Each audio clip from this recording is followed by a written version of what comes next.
I'm a believer that this team's going to win the national championships. The rivalries, it's up there on top of the list, man. And if we allow them to devalue it, we lose a lot of what makes college football special. Don't let them do it. Don't let them devalue what it means to you. Gilly Matt says Chris Henry Jr. recruiting is getting very interesting. Yeah, it is, man. I just retweeted actually. So Big Ten Ted, guy who used to have a Big Ten show, now has started a show called That Team Out West, or That Show Out West or something. Now, I didn't know he was an Oregon guy. He must be an Oregon guy. He was just a Big Ten, neutral Big Ten guy. But he just started that show, and he had a little clip on Twitter earlier about Chris Henry Jr. And, you know, he was kind of comparing it to Naeem Offord. Nobody saw it coming with Naeem Offord, he said, which if you didn't see that coming with Naeem Offord, you weren't watching me. But that was, just kind of you leave the door cracked for Lanning, and eventually he's going to take an axe to it, was his point. But Chris has said as long as Hartline is at Ohio State, coaching the wide receivers, and he likes it now that he's the offensive coordinator, that he's going to go to Ohio State. And that could be what he feels in his heart right now. And we all know that we can change our minds, and that happens. Will he change his mind or not? Who knows?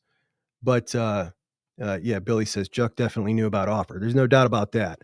There was a very different vibe as we were going throughout that recruitment. I was talking to his dad quite a bit, and then there was a point where no response, no more response. And it was like, okay, I see what's going on here.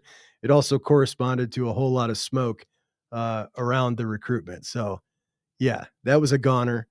I don't look at recruiting in the same way. Like I don't ever see a sure thing anymore, especially when we've seen all these players, leaving the state of Ohio. Like it's just now all bets are off. So when people say like with real conviction that Chris Henry Jr. is going to stay in this class because Chris Henry Jr. said he's going to stay in this class, those words really mean nothing to me anymore. Naeem Offord was saying that up until the day that he wasn't in the class. You know what I mean? Like they just don't mean anything. Especially, I knew this was going to be like this from the moment he went to Mater Dei, right? Guy goes to Mater Dei. It's literally an Oregon pipeline. We have a thing in Ohio State recruiting that we call the Mater Dei curse because we've been in on so many guys from that school who have never come to Ohio State. And now it's certainly looking like his teammate, Caden Dixon-Wyatt, is going to end up a Duck as well.